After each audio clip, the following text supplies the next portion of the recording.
So the question is, Joy, how long will the water crisis continue? The mayor of Germantown offered an update on the situation that has thousands of people searching for clean water from their taps.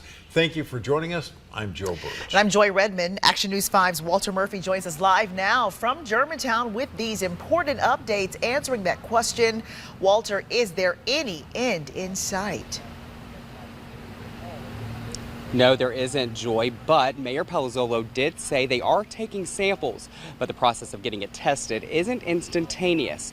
First, they have to take those samples, and then they have to send them off.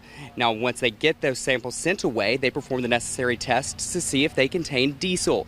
But they're also testing to see if they contain something called VOCs. Now, that stands for volatile organic compounds. And when each one of those reaches the acceptable level, according to the Tennessee Department of Environmental Conservation, the people in Germantown will be able to use their tap water to do more than just flushing their toilets. Now, in regards to the water, when the water crisis started, Mayor Palazzolo says it's unclear. And that's because they don't have any system in place to test the water for over 40,000 people who live here in Germantown. Now, they also were only alerted to the issue because people were calling and complaining about the smell of gas in their drinking water. And an investigation is underway to determine how that happened, but right now it's unclear whether or not that was a human error or a mechanical error that caused it.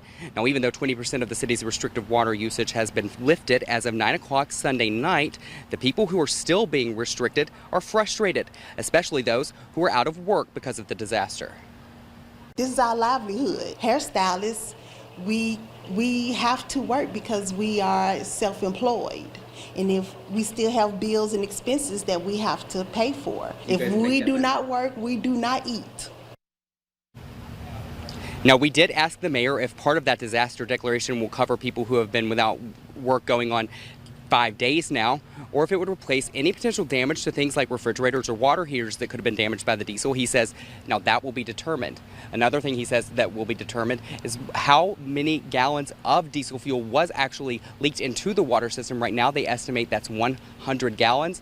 Those 100 gallons that they estimate is currently being pumped into the Wolf River. Reporting live in Germantown, I'm Walter Murphy, Action News 5. All right, thank you, Walter. So Germantown residents are now lining up outside of Bailey Station Elementary out in Collierville to get water. That's where we find Action News 5's Bria Bolden with the latest on that. Bria. Right, well, this is one of two areas where Germantown residents can get water. This one in particular in Collierville at Bailey Station Elementary. You can actually bring your own containers. We've seen storage bins, canteens, regular water bottles. You can come here. I'm going to come and show you how this works. So here's a perfect example. Here's a Gatorade container that people are filling up. You normally see these on a football field, for example. This is how we're filling up. We're attached to a fire hydrant here, and they're using a hose, getting some people some water. It's pretty simple, but this is how it works, and this is how we're getting people in Germantown some fresh water that they can bathe in, that they can drink, and they can use to feed their pets. So this is the only water filling station that's doing this. The other one at Forest Hill Elementary, they're actually giving out water cases. So we've asked the city of Germantown if they're going to be doing this again tomorrow. We haven't heard back just yet, but once we do, we will let you know on air and online. Reporting live in Collierville, Bria Bolden, Action News 5. All right, and Collierville doing more to help its neighbor Germantown. We know that the last several days have been difficult without that tap water. And Collierville, a church in Collierville, has opened its doors to help anyone who might need a shower. Peachtree UMC, located on East Shelby Drive in Collierville, is offering its handicap accessible showers for anyone who might need to use them. They also have ice and water for anyone who needs to refill their coolers. So stay with Action News 5 on the air and online for the latest developments on the water situation out of Germantown.